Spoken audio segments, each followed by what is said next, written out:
Start करेंगे class 8th geography का पहला चैप्टर जिसका नाम है रिसोर्सेज। तो अब सबसे पहला टॉपिक उठता है कि रिसोर्सेज का क्या मतलब होता है और यूटिलिटी का क्या मतलब होता है। Anything that can be used to satisfy a need is a resource. अगर कोई चीज़ किसी ज़रूरत को पूरा करती है तो उस चीज़ को रिसोर्स कहा जाएगा। अब जैसे कि आपको इसका एक एग्जांपल देता हूँ, मान लीजिए आपको प्यास लगी है तो आपकी प्यास को कौन सी चीज़ ख़त्म कर सकती है? पानी। तो पानी आपके लिए रिसोर्स बन जाएगा कि आपको ज़रूरत है उस चीज़ की और वो चीज़ आपकी ज़रूरत को पूरा कर रही है। अब जैसे कि मान लीजिए आप अपने घर में हैं, आप बोर हो रहे हैं, आपको टाइम पास करने का मन कर रहा है, तो उसके लिए आपको टीवी चाहिए, तो टीवी आपके लिए एक रिसोर्स हो गया। अब अगर टीवी की बात करी जाए तो टीवी चल पाए इसके लिए उससे इलेक्ट्रिसिटी की ज़रूरत है, तो इलेक्ट्रिसिटी भी एक तरीके से आपके लिए रिसोर्स है कि इन तमाम चीज़ों की आपको ज़रूरत पड़ती है अपनी अलग अलग ज़रूरतों के लिए। तो कोई भी चीज़ जब किसी ज़रूरत को पूरा करती है तो उस चीज़ को रिसोर्स कहा जाएगा।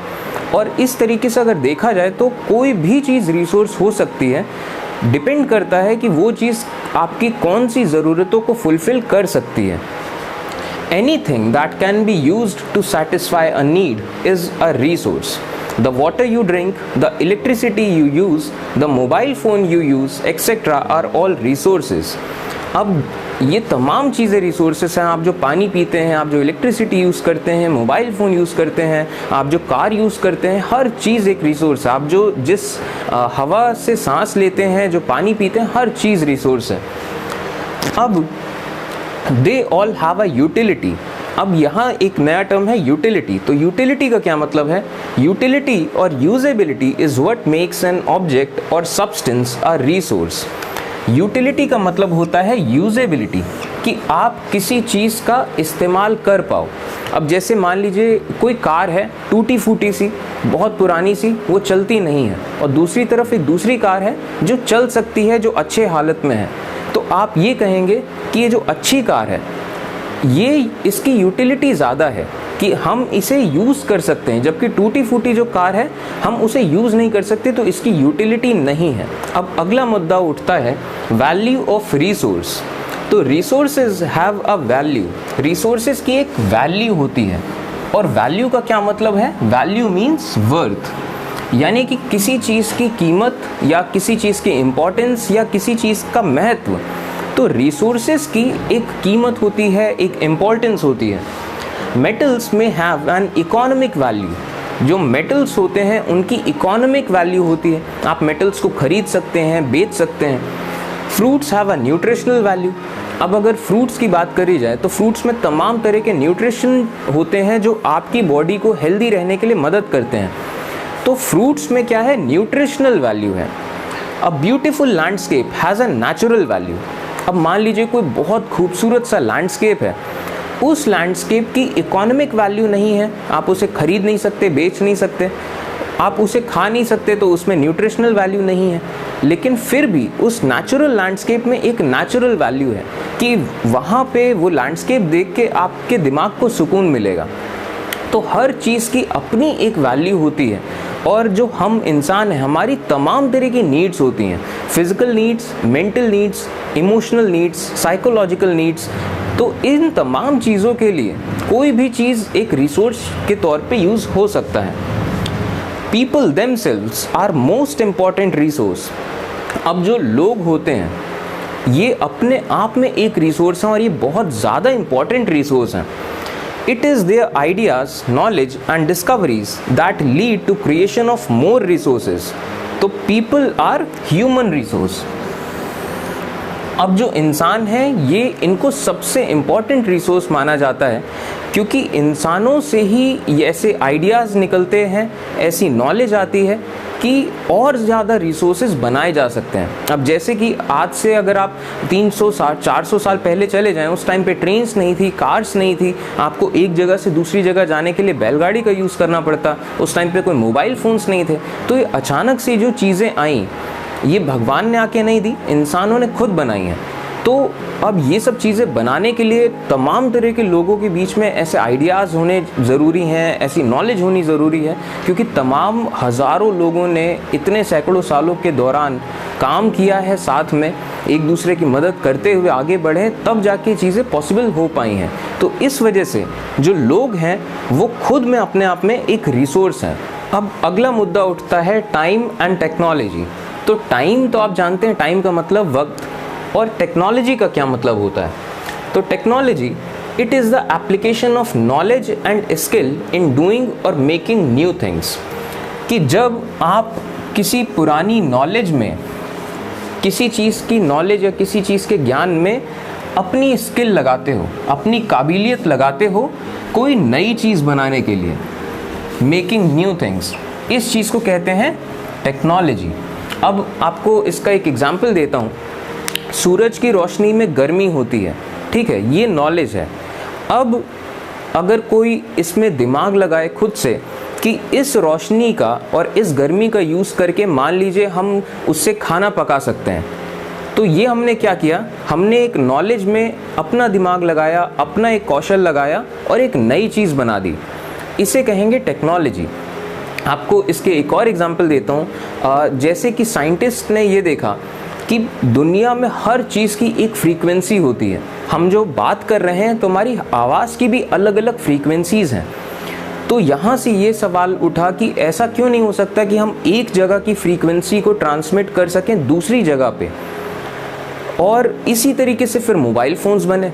अब जब मोबाइल फ़ोन्स बने तो यहाँ पे एक और चीज़ की नॉलेज आई लोगों के पास कि हमारी जो बॉडी है, हमारी बॉडी एक तरीके से इलेक्ट्रिकल बॉडी है, हमारी बॉडी में इलेक्ट्रिकल इम्पल्सेस फ्लो करते हैं। तो अगर मोबाइल फ़ोन में कोई ऐसी चीज़ लगा दी जाए जो कि इलेक्ट्रिकल इम्पल्सेस को महसूस कर सके, तो आपको मोबाइल फ़ोन छूने पे ही पता चल जाएगा मोबाइल को कि यहाँ पे छुआ गया है। तो बस इस तरीके से मोबाइल टच स्क्रीन बन गए। तो जब आप किसी चीज़ की नॉलेज में अपना कुछ स्किल लगाते हो कोई नई चीज़ बनाने के लिए, इसे कहते हैं technology. Technology to create hydro electricity has turned energy of flowing water into an important resource.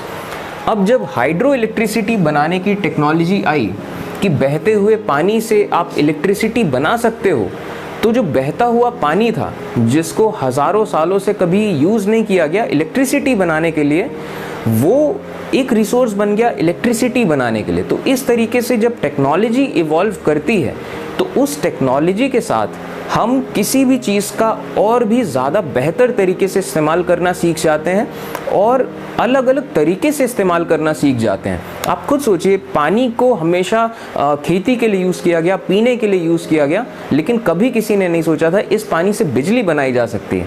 तो ये चीज़ें कैसे होती हैं? टेक्नोलॉजी की वजह से।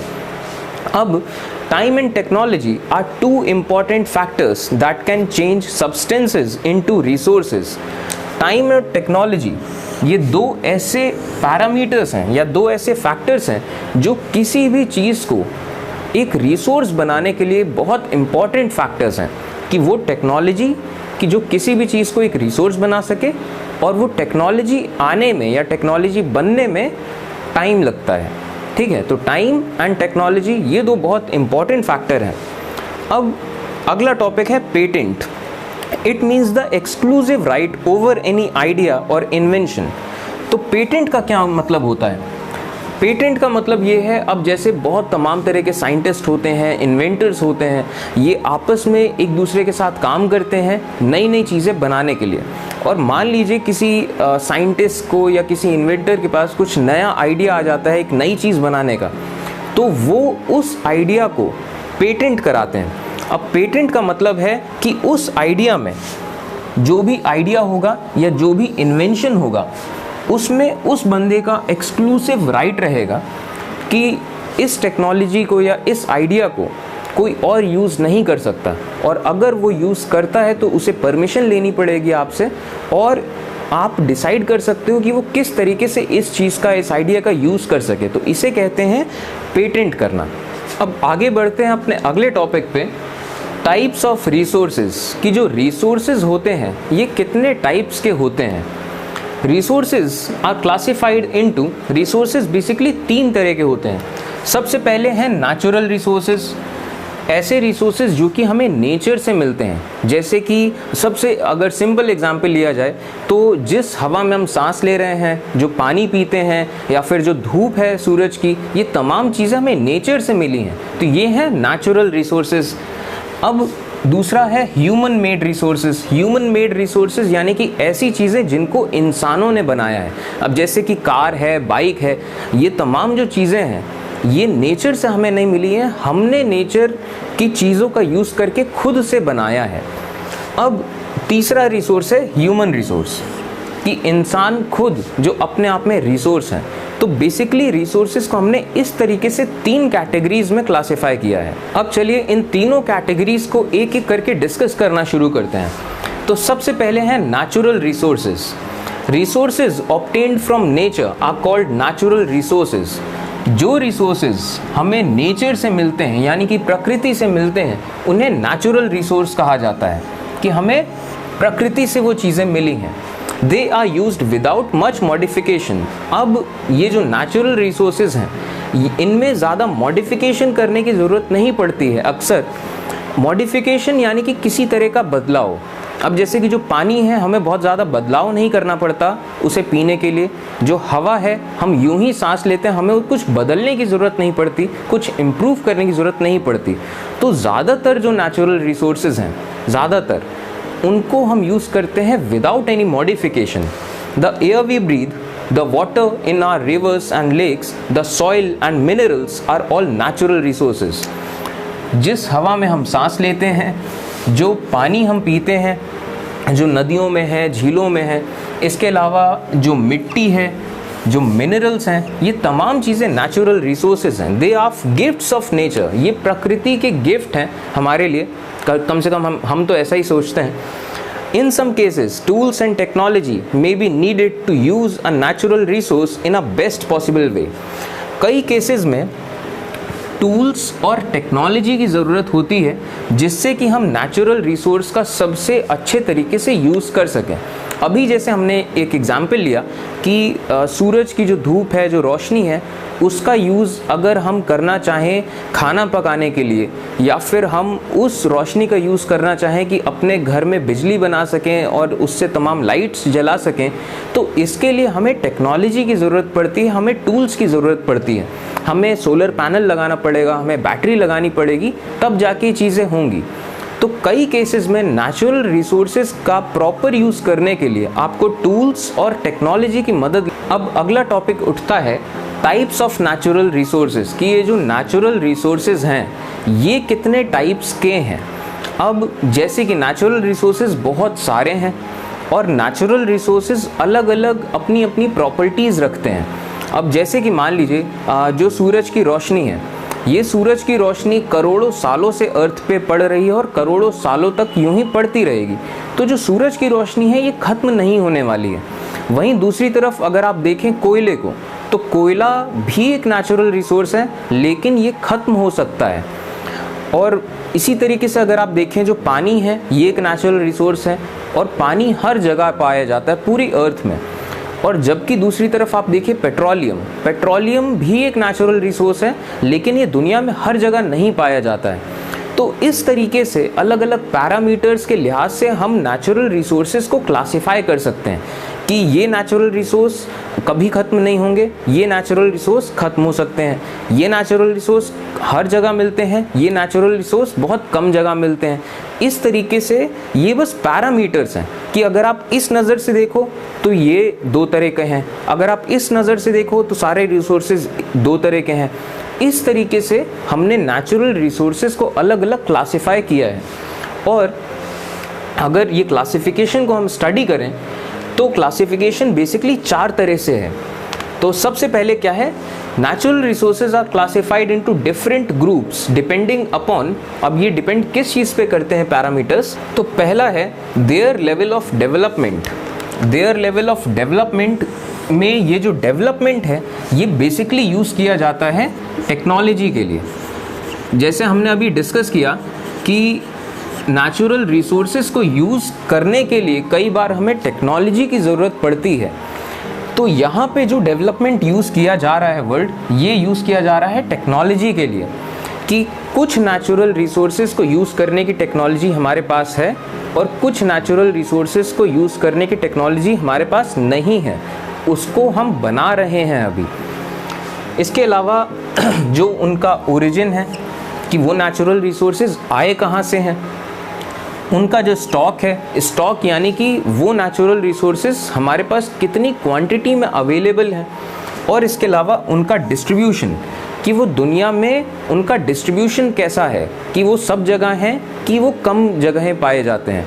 तो इस तरीके से बेसिकली हम नेचुरल रिसोर्सेज को क्लासिफाई करते हैं। अब चलिए इन अलग अलग पैरामीटर्स को अलग अलग डिस्कस करते हैं।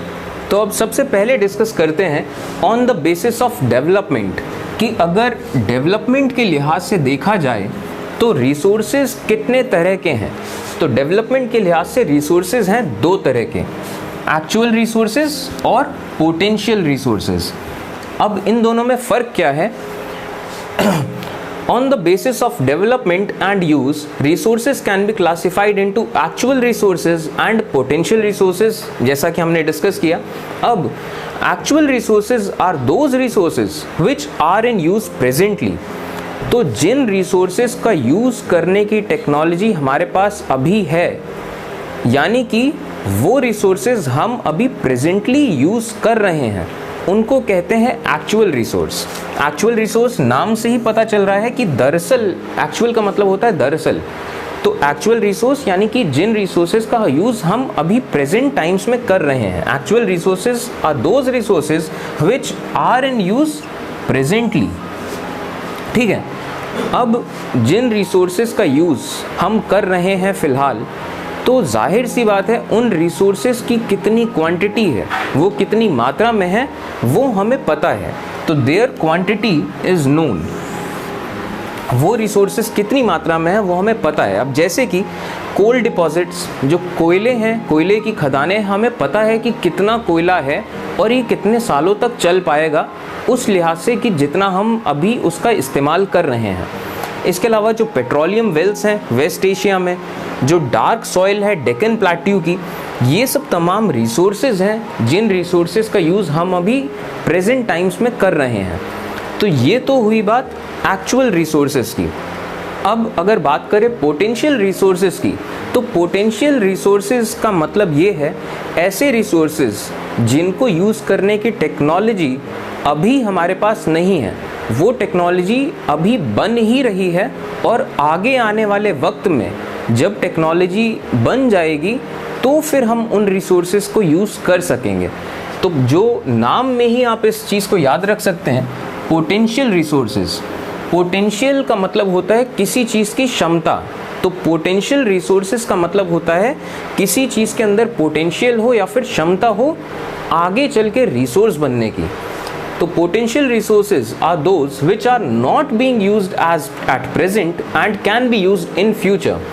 पोटेंशियल रिसोर्सेज वो होते हैं जिनको प्रेजेंट टाइम में, वर्तमान में यूज़ नहीं किया जा रहा है, उनको यूज़ किया जाएगा फ्यूचर में। There entire quantity may not be known. अब जब हम बात करते हैं भविष्य की, ठीक है, ऐसे रिसोर्सेज जिनका यूज़ हम भविष्य में कर पाएंगे, तो हमें पता ही नहीं है कि वो टेक्नोलॉजी किस चीज़ का यूज़ कर पाएगी। तो जब हम भविष्य की बात कर रहे हैं तो हम उसकी क्वांटिटी भी नहीं बता सकते कि कौन सी टेक्नोलॉजी इवॉल्व कर जाएगी, उस टेक्नोलॉजी के लिए कौन सा रिसोर्स चाहिए होगा, तो वो रिसोर्स कितना है हमारे पास। ठीक है, तो there entire quantity may not be known. अब the level of technology we have at present may not be advanced enough to utilize these resources. तो जो लेवल ऑफ टेक्नोलॉजी आज के ज़माने में, जितनी टेक्नोलॉजी हमारे पास है, वो शायद इस लायक नहीं है कि हम उन रिसोर्सेज का यूज़ कर सकें। तो वो क्या है? पोटेंशियल रिसोर्सेज, यानी कि उन रिसोर्सेज में क्षमता है कि वो आगे चल के हमारे काम आ सकें। अब जैसे कि हाई स्पीड विंड्स वो potential resource 200 years ago, but today they are an actual resource. अब जैसे बहुत तेज़ी से चलती हुई जो हवाएं होती हैं, तो इन हवाओं का यूज़ कभी इंसानों ने इलेक्ट्रिसिटी बनाने के लिए नहीं किया था, तो उन हवाओं का यूज़ जब नहीं हुआ था तो वो हवाएं क्या थी? पोटेंशियल रिसोर्स, यानी कि उन हवाओं में पोटेंशियल था कि इनका यूज़ किया जा सकता है, लेकिन उस टाइम पे हमारे पास टेक्नोलॉजी नहीं थी। करीब करीब 200 साल पहले विंड मिल्स का जब इन्वेंशन हुआ तब हमारे पास वो टेक्नोलॉजी आई कि हम हवा से बिजली बना सकते हैं। तो जब हम हवा से बिजली बनाने लग गए तो फिर वो जो हवा की एनर्जी है वो क्या बन गई? एक्चुअल रिसोर्स, यानी कि हम उसका यूज़ करने लग गए। तो इस तरीके से आप समझ सकते हैं ये जो रिलेशन है, जब हम किसी चीज़ का यूज़ करने लग जाते हैं तो वो एक्चुअल रिसोर्स बन जाता है और बाकी जो चीज़ें हैं वो हैं पोटेंशियल रिसोर्सेज। अब जो अगला क्लासिफिकेशन है वो है on the basis of origin, कि जो रिसोर्सेज हैं उनका ओरिजिन क्या है, वो आए कहाँ से हैं। और अगर इस नज़र से देखा जाए तो रिसोर्सेज हैं दो तरह के, बायोटिक एंड ए बायोटिक। अब अगर आप नाम में ही देखें तो बायो का मतलब होता है लाइफ, तो बायोटिक मतलब ऐसे रिसोर्सेज जो कि लाइफ फॉर्म से आए हैं या कि ऐसी चीज़ों से आए हैं जिनमें कभी लाइफ थी। और जो ए बायोटिक मतलब bio living and A bio यानी कि नॉन लिविंग, यानी कि ऐसे रिसोर्सेज जो कि नॉन लिविंग थिंग्स से बने हैं। Based on their origin resources can be biotic और ए बायोटिक। तो plants and animals are biotic resources, जो प्लांट्स हैं, जो पेड़ पौधे हैं, जो जानवर हैं, ये क्या है? Biotic resources. अब इसके अलावा soil, rocks and minerals are abiotic. जो सॉइल है, जो पत्थर है, चट्टानें हैं और जो मिनरल्स हैं, ये सब क्या है? ए बायोटिक रिसोर्सेज, कि मिट्टी में, चट्टानों में लाइफ नहीं होती है। तो ये सारे रिसोर्सेज ए बायोटिक हैं। और जिनमें लाइफ होती है जैसे कि पेड़ पौधे और जानवर, ये क्या है? Biotic resources.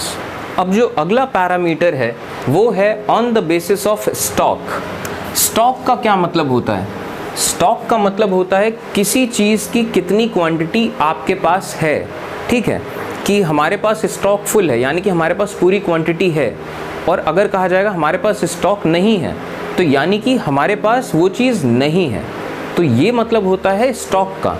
तो on the basis of stock, कि हमारे पास कौन से रिसोर्सेज ज़्यादा हैं और कौन से रिसोर्सेज हमारे पास कम हैं।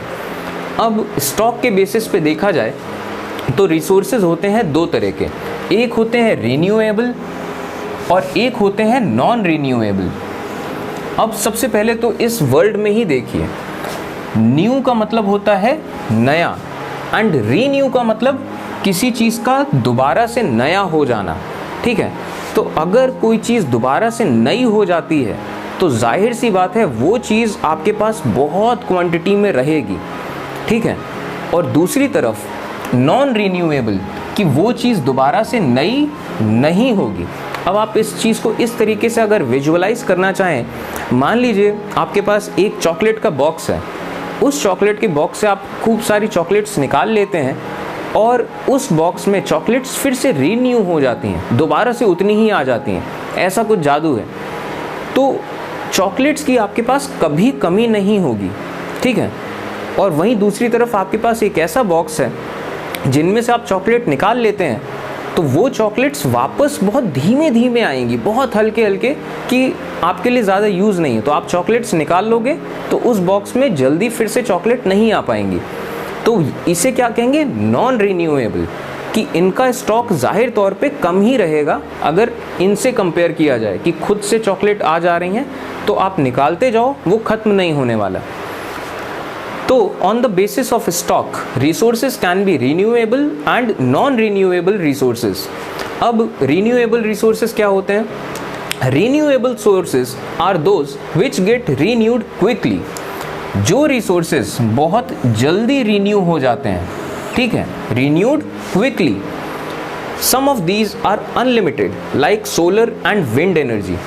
अब जो रिन्यूएबल सोर्सेज हैं जो कि झट से नए हो जाते हैं, अब जैसे सूरज की रोशनी है, आप सूरज की रोशनी कितना भी यूज़ कर लो वो कभी कम नहीं पड़ेगी, वो उतनी ही रोशनी करोड़ों सालों से आती रही है, आती रहेगी। उसी तरीके से जो हवा है, हवा भी कभी पुरानी नहीं होती, हवा भी चलती रहती है, हमेशा आती जाती रहती है। तो जो सोलर एनर्जी है या फिर जो विंड एनर्जी है, ये क्या है? रिन्यूएबल सोर्सेज हैं, ये दोबारा से नए हो जाते हैं। और ये क्या हुआ है? अनलिमिटेड, इनकी कोई लिमिट नहीं है, आप कितना भी इनको यूज़ कर सकते हो, ये आपको उतना ही मिलेंगी जितना हमेशा से हैं। While other renewable sources like water and forest must be used with care।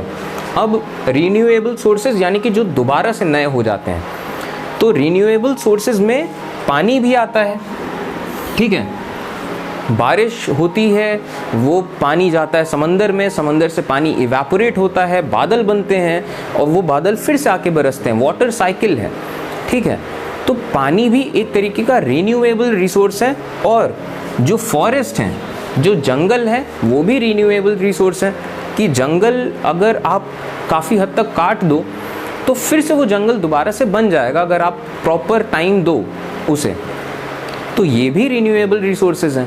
लेकिन जो पानी है और जो फॉरेस्ट है ये अनलिमिटेड नहीं है, ये रिन्यू होते हैं लेकिन इनको रिन्यू होने में टाइम लगता है। अब जैसे अंडरग्राउंड लेवल है पानी का, जो अंडरग्राउंड वाटर है, ये रिन्यू होगा जब जब बारिश होगी, वो धरती पानी सोखेगी और अंडरग्राउंड वाटर और बढ़ेगा, वो रिन्यू होगा, लेकिन उसको टाइम लगता है। अगर आप पूरा पानी एक बार में ख़त्म कर दो, ज़मीन के नीचे का पूरा पानी, तो उसे रिन्यू होने में टाइम लगेगा, और जबकि आपके पास ज़्यादा टाइम नहीं होगा कि हाँ आप इतना इंतज़ार कर पाओ। तो इस वजह से जो पानी है और जो फॉरेस्ट हैं, ये अनलिमिटेड रिन्यूएबल रिसोर्स नहीं है, और इनका जो शॉर्टेज है, इनकी कमी की वजह से, और जो पानी जो ड्राई हो जा रहा है, नेचुरल वाटर, ये एक बहुत बड़ी प्रॉब्लम बनता जा रहा है पूरी दुनिया में कि जंगल कम हो रहे हैं और पानी कम हो रहा है। तो ये तो रही बात रिन्यूएबल रिसोर्सेज की कि रिन्यूएबल दोबारा से नए हो जाते हैं। कुछ रिन्यूएबल रिसोर्सेज अनलिमिटेड है जैसे कि सूरज और जो हवाएं हैं, और कुछ रिन्यूएबल रिसोर्सेज हैं जो कि ख़त्म हो सकते हैं, उनका ध्यान देना चाहिए हमें, जैसे कि पानी और फॉरेस्ट। तो ये तो रही बात रिन्यूएबल रिसोर्सेज की। और अब बात करते हैं नॉन रिन्यूएबल रिसोर्सेज की। नॉन रिन्यूएबल यानी कि वो दोबारा से नए नहीं होंगे, वो अगर ख़त्म हो गए तो उनको बहुत लंबा टाइम लगेगा दोबारा से आने में।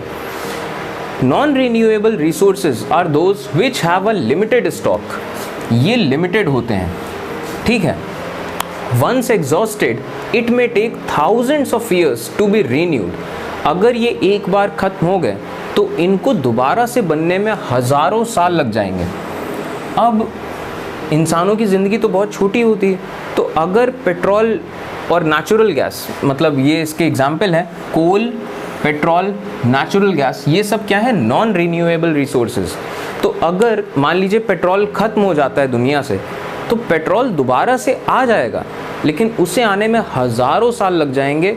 और वो हज़ारों साल आपकी नज़र से अगर देखा जाए, इंसानों की लाइफ बहुत छोटी होती है, आपकी नज़र से हज़ारों साल बाद आ रहा है कि नहीं, आपको मतलब नहीं होगा कि आपकी ज़िंदगी में तो दोबारा नहीं आएगा। तो इसे कहेंगे नॉन रिन्यूएबल रिसोर्सेज, जिनको दोबारा से आने में हज़ारों साल लग जाते हैं। अब चलिए बात करते हैं अगले पैरामीटर की, on the basis of distribution, कि अगर डिस्ट्रीब्यूशन की नज़र से देखा जाए कि कौन से नेचुरल रिसोर्सेज कहाँ कहाँ पाए जाते हैं, तो इस नज़र से देखा जाए तो नेचुरल रिसोर्सेज होते हैं दो तरह के। On the basis of distribution resources can be ubiquitous. Ubiquitous का मतलब होता है जो रिसोर्सेज पूरी दुनिया में पाए जाते हैं, ठीक है, उन्हें कहा जाता है उबिक्यूटस। और दूसरा है लोकलाइज्ड। लोकलाइज्ड यानी कि बहुत कम एरिया में। Resources that can be found everywhere like air are called ubiquitous. जो नेचुरल रिसोर्सेज हर जगह पाए जाते हैं, आप कहीं पे भी चले जाइए, जैसे कि हवा है, पानी है, धूप है, इन तमाम चीज़ों को कहा जाता है उबिक्यूटस रिसोर्सेज। उबिक्यूटस का मतलब होता है हर जगह जो चीज़ पाई जाए। अब those which are found only in certain places are localised. जो नेचुरल रिसोर्सेज सिर्फ कुछ जगहों में पाए जाते हैं उन्हें कहा जाता है लोकलाइज्ड। अब जैसे कि कॉपर की खदानें हैं, जो लोहे की खदानें हैं, आयरन ओर्स हैं, ये हर जगह नहीं पाए जाते हैं, कुछ खास इलाकों में पाए जाते हैं, तो इन्हें कहा जाएगा लोकलाइज्ड रिसोर्सेज। तो ये तो बात हुई नेचुरल रिसोर्सेज के बारे में।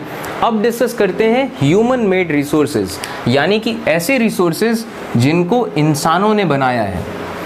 Sometimes natural substances become resources only when their original form has been changed. अब कई बार ऐसा होता है कि जो नेचुरल रिसोर्सेज हैं, जो चीज़ें हमें नेचर से मिलती हैं, उन चीज़ों का यूज़ हम तभी कर पाएंगे जब हम उनका फॉर्म चेंज करें, ठीक है, उनमें कुछ मॉडिफिकेशंस करें, तभी जाके हम उनका यूज़ कर पाएंगे। For example, iron ore was not a resource until people learn to extract iron from it. अब जैसे कि नेचर में क्या मिलता है, आयरन ओर यानी कि लोहे की खदानें मिलती हैं, लेकिन उन लोहे की खदानों का इंसान यूज़ नहीं कर सकते हैं। अब उसके लिए यूज़ करने के लिए क्या करना पड़ेगा, आपको आयरन ओर से पहले तो एक्सट्रैक्ट करना पड़ेगा आयरन, लोहे की खदानों से आपको लोहा एक्सट्रैक्ट करना पड़ेगा तमाम तरह के प्रोसेसेस करने से। अब जो लोहा आपके पास निकलेगा, उस लोहे से फिर आपको तमाम तरह की मशीनरी बनानी पड़ेगी, तमाम सब काम करने पड़ेंगे, तब जाके आप उस लोहे से कुछ ऐसा बना सकते हो जो इंसानों के काम आ सके। People use natural resources to make. अब लोग नेचुरल रिसोर्सेज का यूज़ जो करते हैं वो कई तरीके से करते हैं, जैसे तमाम तरह की बिल्डिंग्स बनाने के लिए, ब्रिजेस बनाने के लिए, रोड्स बनाने के लिए, मशीनरी बनाने के लिए और व्हीकल्स बनाने के लिए। तो ये कुछ एग्जाम्पल्स हैं आपको बताने के लिए कि ये सब तमाम चीज़ें जो हैं ये ह्यूमन मेड रिसोर्सेज हैं। हम नेचर की ही चीज़ों का यूज़ करते हैं, जो सीमेंट है, बालू है, जो ये सब तमाम चीज़ें हैं, ये सब हमें नेचर से मिलती हैं, और इन चीज़ों का कॉम्बिनेशन करके, मॉडिफाई करके हम ब्रिज बनाते हैं, रोड्स बनाते हैं, तमाम तरह की मशीनरी बनाते हैं। तो अभी तक हमने दो तरीके के रिसोर्सेज को डिस्कस किया। पहले थे नेचुरल रिसोर्सेज, दूसरे थे ह्यूमन मेड रिसोर्सेज, और अब तीसरे तरह का जो रिसोर्स है वो है ह्यूमन रिसोर्स, यानी कि हम इंसान खुद। People can create knowledge, skill and technology, कि जो लोग हैं, लोगों से ही नॉलेज बनती है, उन्हीं लोगों के स्किल से और उन्हीं लोगों की सोच से फिर टेक्नोलॉजी बनती है, और जब टेक्नोलॉजी इवॉल्व करती है तभी हमारे पास और नए नए रिसोर्सेज आते हैं, हम डेवलप कर पाते हैं। So people are also human resources. इस वजह से जो इंसान है, इंसान अपने आप में एक रिसोर्स है। Education and health help in making people a valuable resource. अब अगर इंसानों की बात करी जाए तो एजुकेशन कि जो सब लोगों को प्रॉपर एजुकेशन अगर दी जाए, और हेल्थ, ये दो बहुत ख़ास फैक्टर्स हैं कि ये इंसानों को और भी ज़्यादा वैल्यूएबल बना देते हैं। अगर हेल्थ लोगों की सही रहे और उनको सही एजुकेशन मिले तो ह्यूमन रिसोर्स कहा जाएगा कि और बेटर हो रहा है। Improving the quality of people's skill so that they are able to create more resources is known as human resource development. अब लोगों की जो स्किल है, ठीक है, लोगों की जो काबिलियत है, उस काबिलियत को इम्प्रूव करना और भी बढ़ाना, तो उससे क्या होगा, लोगों की जब काबिलियत बढ़ेगी तो और ज़्यादा रिसोर्सेज क्रिएट होंगे, और ज़्यादा टेक्नोलॉजी इम्प्रूव होगी। तो इस चीज़ को कहते हैं ह्यूमन रिसोर्स डेवलपमेंट, कि जो ह्यूमन रिसोर्स है, इस चीज़ को आप डेवलप कर रहे हो लोगों की स्किल बढ़ा के। और स्किल कैसे बढ़ती है, जब लोगों की हेल्थ सही रहती है और लोगों को एजुकेशन मिलती है। अब अगला टॉपिक है कंजर्विंग रिसोर्सेज। तो कंजर्विंग का मतलब होता है किसी चीज़ को बचाना। Using resources carefully and giving them time to get renewed is called resource conservation. अब रिसोर्सेज को बचाने की ज़रूरत क्यों है, जैसा कि हमने डिस्कस किया, ऐसे कई सारे रिसोर्सेज हैं जो हमारे लिए बहुत ज़रूरी हैं और जिनको यूज़ करने से वो कम होने लगते हैं। जैसे कि पानी है, पीने लायक पानी है, जो फॉरेस्ट हैं, उन्हें यूज़ करने की वजह से वो कम होने लगते हैं, लेकिन वो हमारे डेवलपमेंट के लिए भी ज़रूरी हैं और डेवलपमेंट के साथ साथ हमारे जीने के लिए, हमारी ज़िंदगी के लिए भी ज़रूरी हैं। तो इस वजह से रिसोर्सेज को बचाना ज़रूरी है कि वो रिसोर्सेज कि हम उन्हें इतना ना यूज़ करने लग जाएं कि वो रिसोर्सेज ख़त्म हो जाएं। क्योंकि अगर पीने लायक पानी ख़त्म होने लग गया या फॉरेस्ट ख़त्म होने लग गए तो हमारा जीना भी बहुत मुश्किल हो जाएगा। तो इस वजह से जब रिसोर्सेज को बहुत केयरफुली यूज़ किया जाता है, ठीक है, बहुत सावधानी से आप रिसोर्सेज का यूज़ करते हो और आप रिसोर्सेज को टाइम देते हो कि वो रिसोर्सेज रीन्यू हो सकें। कि जैसे मान लीजिए अब हम इंसानों को कागज़ की बहुत ज़्यादा ज़रूरत पड़ती है और कागज़ बनता है, पेड़ों के काटने के बाद ही कागज़ बनेगा, तो कागज़ हमें बनाना ही है तो पेड़ कटने ही हैं। लेकिन जो पेड़ काटे जाएं, उन जंगलों को इतना टाइम दिया जाए कि वहाँ दोबारा से नए पेड़ उग सकें, ठीक है, तो तभी वो रिसोर्स बचे रह सकेंगे। Balancing the need to use resources and also conserving them for the future is called sustainable development. अब sustainable development क्या होता है कि development यानी कि किसी चीज़ का विकास और sustainable यानी कि आप जिस चीज़ को बरकरार रख सको, ठीक है। तो sustainable development का मतलब ये होता है balancing the need to use resources, कि जो आपकी ज़रूरत है आप अपनी ज़रूरत को भी पूरा करो and also conserving them for the future, कि आप अपनी ज़रूरत को भी पूरा करो और उन रिसोर्सेज को भविष्य के लिए भी बचाओ। हमें कागज़ की ज़रूरत है, पेड़ कटने ही हैं, तो हम अपनी ज़रूरत को भी पूरा कर लें और साथ में ज़्यादा भी पेड़ ना कटें, क्योंकि जंगल अगर बहुत ज़्यादा कम हो गए तब भी हमारा ही जीना दुश्वार हो जाएगा। तो एक बैलेंस बनाना चाहिए कि हम कितना यूज़ कर रहे हैं रिसोर्सेज और कितना बचा रहे हैं रिसोर्सेज, और इस बैलेंस को ही कहते हैं सस्टेनेबल डेवलपमेंट। यानी कि आप डेवलपमेंट करो लेकिन उस डेवलपमेंट को बरकरार रख सको। ऐसा नहीं कि आपने 100 साल में सारे पेड़ काट दिए, खूब डेवलपमेंट कर लिया, अब दुनिया में पेड़ नहीं बचे तो अब आपकी सांस लेना भी मुश्किल हो रहा है आपको।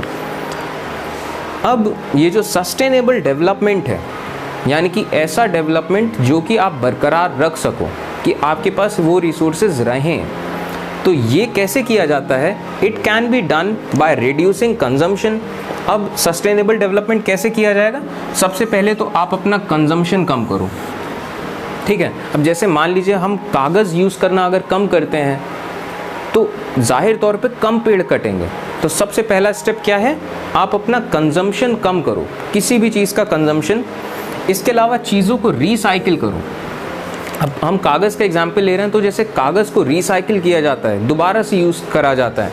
एंड रीयूजिंग का भी यही मतलब है, दोबारा से यूज़ करना। तो ये जो तमाम चीज़ें हैं, अब ये कागज़ का सेंस ले लीजिए या पानी का सेंस ले लीजिए कि पानी का भी कंजम्पशन कम करो, पानी कम यूज़ करो, पानी को रिसाइकिल करो, ठीक है। ये एक बहुत ख़ास तरीका होता है पानी बचाने का। और पानी को रीयूज़ करो। तो ये सब किसी भी रिसोर्स को बचाने के लिए ये बेसिकली 3 तरीके होते हैं। Sustainable development aims at taking care of future generations. जो सस्टेनेबल डेवलपमेंट का एम है वो ये है कि जो भविष्य की जो जनरेशंस हैं हम उनका ख्याल रख सकें, कि हम जो डेवलपमेंट कर रहे हैं अपने डेवलपमेंट के चक्कर में हम एनवायरनमेंट को बहुत ज़्यादा नुकसान पहुंचा रहे हैं। तो डेवलपमेंट के चलते हम एनवायरनमेंट को इतना नुकसान ना पहुंचा दें कि भविष्य में आने वाली पीढ़ियों को भुगतना पड़ जाए। तो इस वजह से हमें क्या करना है? एक बैलेंस बनाना है कि हम डेवलपमेंट भी करते रहें और एनवायरनमेंट भी बचा रहे। Future of our planet and its people is linked with our ability to maintain and preserve the life support system that nature provides us. जो अर्थ है, हमारी अर्थ का जो भविष्य है वो इस बात पे डिपेंड करता है कि हम कितना ज़्यादा प्रिजर्व कर पाते हैं। प्रिजर्व यानी कि कितना बचा पाते हैं वो लाइफ सपोर्ट सिस्टम जो कि नेचर ने हमको दिया है। नेचर ने हमको पानी दिया है, साफ़ पानी, नेचर ने हमको साफ़ हवा दी है। तो वो जो लाइफ सपोर्ट सिस्टम है हम उसे बचा पाएँ, ये हमारे लिए एक बहुत बड़ी जिम्मेदारी है और हमारे अर्थ का भविष्य इस पे डिपेंड करता है। क्योंकि जिस तरीके से ग्लोबल वार्मिंग हो रही है और तमाम तरह के इम्बैलेंसेस हो रहे हैं नेचर में, चाहे वो किसी भी सेंस में हो, पेस्टिसाइड्स के सेंस में हो, रेडिएशन के सेंस में हो, नेचर में इम्बैलेंस बढ़ रहा है। तो भविष्य जो है हमारे प्लैनेट का वो डिपेंड करता है कि हम कितना ज़्यादा बैलेंस बना के रख सकते हैं। It is our duty to ensure that all uses of renewable resources are sustainable, कि जो रिन्यूएबल रिसोर्सेज हैं, नॉन रिन्यूएबल रिसोर्सेज हैं, ये इनका यूज़ सस्टेनेबल हो सके, हम बरकरार रख सकें उसे। Diversity of life on earth is conserve, जो कि डाइवर्सिटी है लाइफ की, जो अलग अलग तरह के लाइफ फॉर्म्स हैं, हम उन्हें भी कंजर्व कर सकें। ऐसा ना हो कि जितने भी जानवर हैं वो सब एक्सटिंक्ट हो जाएं, जैसे कि टाइगर्स हैं वो एंडेंजर्ड स्पीशीज़ हैं, ऐसे ना जाने कितने सारे जानवर एंडेंजर्ड स्पीशीज़ हैं कि आगे आने वाली जो जनरेशन है उनके आने तक ये जानवर बचे रहें, ऐसा नहीं कि सब जानवर एक्सटिंक्ट हो जाएं। अब damage to natural environment is minimum. देखो, डेवलपमेंट करने के लिए एनवायरनमेंट का डैमेज होगा, वो नेचुरल सी बात है कि डेवलपमेंट हम कर रहे हैं तो जाहिर सी बात है नेचर को हार्म होगा, लेकिन वो हार्म क्या हो, मिनिमम हो, हम कम से कम नुकसान पहुंचाएं नेचर को, ये सबसे ज़्यादा ज़रूरी बात है। अब चलिए बढ़ते हैं अपने लास्ट टॉपिक की तरफ, प्रिंसिपल्स ऑफ सस्टेनेबल डेवलपमेंट, कि जो सस्टेनेबल डेवलपमेंट होता है उसके प्रिंसिपल्स क्या होते हैं। अब सस्टेनेबल डेवलपमेंट का क्या मतलब था कि हम अपने रिसोर्सेज का यूज़ कम कर सकें, जिसकी वजह से रिसोर्सेज को हम बचा के रख सकें अपने आगे आने वाले जनरेशन्स के लिए।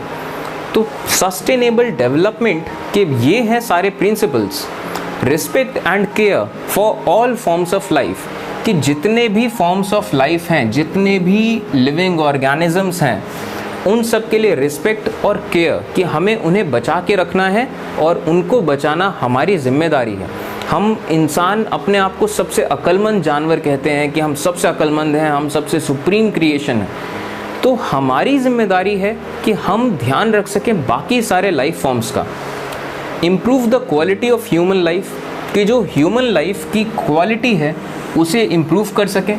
जाहिर तौर पे डेवलपमेंट का मतलब क्या है, हम डेवलपमेंट कर क्यों रहे हैं, जिससे कि इंसानों की ज़िंदगी थोड़ी बेहतर हो सके, इसी वजह से कर रहे हैं। Conserve the earth's vitality and diversity, जो अर्थ की जो वाइटैलिटी है, वाइटैलिटी यानी कि लाइफ, और डाइवर्सिटी, जो अर्थ की इतनी डाइवर्सिटी है, हम उसे कंजर्व कर सकें। Minimise the depletion of natural resources, कि जो नेचुरल रिसोर्सेज है उसका जो डिप्लीशन है, डिप्लीशन यानी कि ख़त्म होते रहना या फिर कम होते रहना, तो उस डिप्लीशन को मिनिमाइज कर सकें। ठीक है। Change personal attitudes and practices towards environment, जो प्रकृति के लिए हम लोग अपने पर्सनल एटीट्यूड्स को चेंज कर सकें और उन प्रैक्टिसेस को चेंज कर सकें कि हम एनवायरनमेंट को ज़्यादा नुकसान ना पहुंचाएं। अब पर्सनल एटीट्यूड्स की अगर बात करी जाए तो हम अपनी पर्सनल लाइफ में बहुत सारे चेंज कर सकते हैं, जो कि अगर हर आदमी करने लग जाए तो एक बहुत बड़ा फ़र्क पड़ेगा। अगर हर आदमी करने लग जाए, अगर हर आदमी ऐसा करने लग जाए कि पानी का कम से कम यूज़ करे और हर आदमी कोशिश करे कि वो एनवायरनमेंट के लिए कुछ प्रोडक्टिव कर सके, जैसे पेड़ लगाए, तो इस तरीके से बहुत बड़ा फ़र्क बन जाएगा।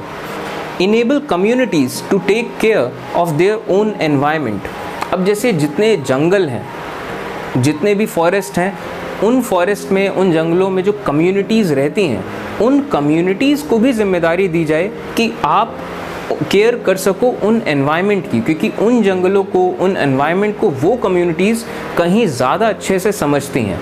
तो ये था क्लास 8th जियोग्राफी का पहला चैप्टर। चलिए फिर, थैंक यू।